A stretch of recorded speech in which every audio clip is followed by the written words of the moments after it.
Bonjour Frédéric. Bonjour. Une actualité très très dense ce matin. Oui, dans les journaux parce qu'ils traitent à la fois d'un événement tout récent et à la fois il y a une réflexion profonde sur ce même sujet. Alors le sujet, ce sont les morts de Marseille.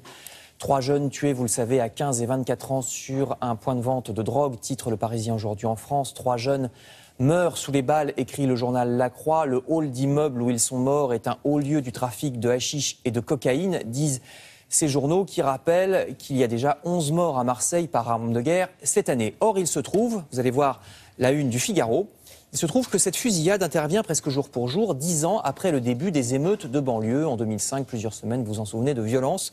Or, vous voyez le titre du Figaro, 10 ans après, le malaise n'est toujours pas réglé. Il grandit même dans les banlieues, estime le journal. Constat identique du journal L'Opinion, qui dresse un état des lieux. Le journal des banlieues estime que les banlieues sont devenues un lieu de radicalisation islamiste, d'un chômage épouvantable, 23%, c'est plus du double de la moyenne nationale, sans compter la déconnexion électorale. Moins de la moitié des habitants des banlieues se déplacent pour voter quand il y a des élections. Le constat dressé par ces journaux est donc bien sombre. Du coup, que penser quand on voit cette une de Libération? Regardez, Libé est totalement à rebours de tout le reste de la presse. Ils ont confié les clés du journal, vous voyez, à des jeunes de banlieue. Alors le Karcher, c'est la référence, la fameuse phrase de Nicolas Sarkozy. Et les jeunes qu'on voit, ce sont les jeunes du Bondy Blog, un blog internet célèbre et très bien fait, qui a été créé à Bondy, en Seine-Saint-Denis, il y a 10 ans précisément, juste après les émeutes. Et le ressenti de ces jeunes n'est pas, mais alors pas du tout le même que celui que je viens de vous expliquer. Par exemple, sur Marseille, ces ados de Bondy ont interrogé d'autres ados de la cité où a eu lieu la tuerie de samedi. Et ils disent, ces jeunes Marseillais disent que leur quartier est un beau quartier, qu'ils aiment l'architecture de tel ou tel tour, que ce sont les médias qui donnent une mauvaise image des quartiers nord de Marseille. Même chose dans un autre article de ce même dossier de Libération, même chose sur Clichy-sous-Bois. Clichy-sous-Bois a un des taux de criminalité les plus élevés de France. Pourtant, la journaliste, qui est donc du Bondy Blog et qui est elle-même une jeune fille de banlieue, se fait engueuler par les gens qu'elle essaye d'interviewer parce que comme elle est journaliste, eh bien, elle est passée de l'autre côté. Elle est, je cite, l'ennemi. Je cite le mot, ils disent l'ennemi. Alors, les médias sont-ils les seuls responsables de l'image des banlieues?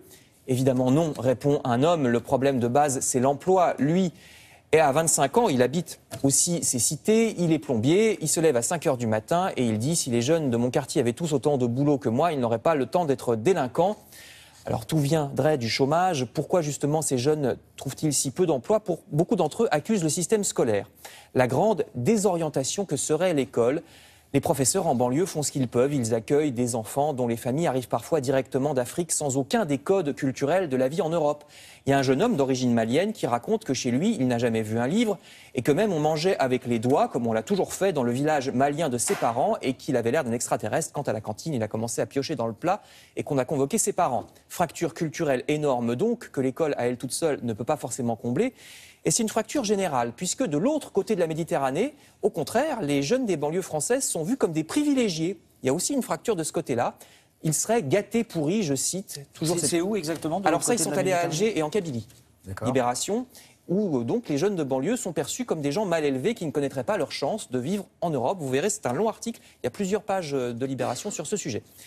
Et je termine avec une certaine lucidité justement de la part de ce journal qui accueille donc ce dossier spécial dans ce numéro. Vous trouverez un article qui remarque que dans les bureaux de Libération, journal si prompt à dénoncer les discriminations et le communautarisme, eh bien, il n'y a pas un seul journaliste qui soit noir, pas un seul, et à peine plus, je cite, au Monde ou à Mediapart. Ça, déjà, ça dénote effectivement... c'est bien de le reconnaître, remarquer. Exactement. Bah, vous voyez comme quoi les médias font des progrès. Merci pour cette revue de presse, Frédéric.